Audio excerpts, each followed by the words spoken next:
हैं जी, यहाँ सरेआम शराब की बोतलों का धंधा होता है और बोतलें फरोख्त की जाती हैं। क्या ये गैर कानूनी है? यहाँ हमारे साथ दुकान के ऑनर भी मौजूद होंगे, बात करते हैं। अस्सलाम वालेकुम भाई साहब, इधर आ जाओ, मेहरबानी करो। क्या हाल है? ठीक हो? अच्छा, ये शराबियां बोतलें अंदर जेड़ियां ब्लैक लेबल पईयां ने नहीं है ते शराबियां बोतलें। अच्छा, कित्थों आंदियां ने? कोठियां वाले पींदे ने शराब। अच्छा, ते तुसी आ बोतलां दा की करदे हो? खाली बहने खोल पटे लाने काम आਉਂਦੇ ਆ। अच्छा, मनी बनाने दे काम आंदियां ने। अच्छा, ये किन्नियां बोतलां आंदियां ने दिहाड़ी च? ओए पहले लेंदे आ।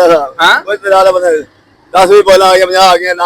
यानी कि इन्नियां बोतलां पीतियां जांदियां ने। महंगे तो महंगे ब्रांड पे ने अंदर। तो भाई क्लिपां जाओ, अंदर क्यों लाए जी? प्रमोशन कर रहे हो? ओए ਇੱਥੇ ਵੇਚਣਾ ਦਾ ਕੰਮ ਹੁੰਦੇ ਭਾਈ। नहीं, वो अंदर प्रमोशन कर रहे हो? खोल पटे लाने काम आਉਂਦੇ। नहीं, तुसी प्रमोशन कर रहे हो भाई साਡਾ काम दुकान है। वो अंदर सामने लाए ने।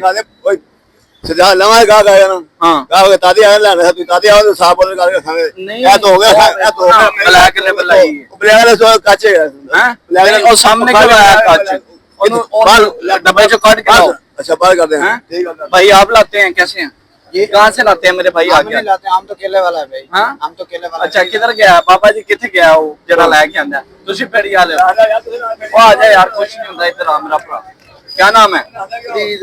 फरीद भाई, कहाँ से लाते हैं बोतलें? यार कूड़े च चुकियां ने, तेजाब वाली बोतलां ने। नहीं, अंदर जड़ियां शराब दी अंदर दा मैनूं नहीं पता, ए जेड़ियां लेके मैं क्या लेके बेचन आंदे ने, मतलब कूड़े वाले।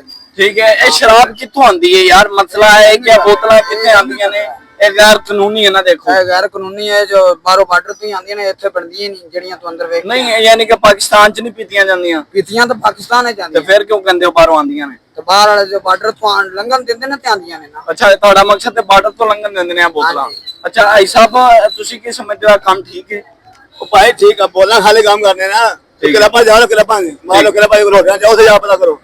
पांच आओ तो जाओ, पांच शराब पीती आओ तो फिर जाते जाओ, तू पाकिस्तान नहीं गए तो तो जाओ पता करो क्लबा सरेआम शराब तो सब कुछ होता है। नहीं, ये देखो ना, तो खाली बोला ओ भाई, साने खाली बोलना है शेरा खाली ना चलाओ। हां, तो तू मेरा अल्लाह ले हाथ के ना चलाओ। मैं कहना खाली बोलना, मेरा जन्म नहीं का।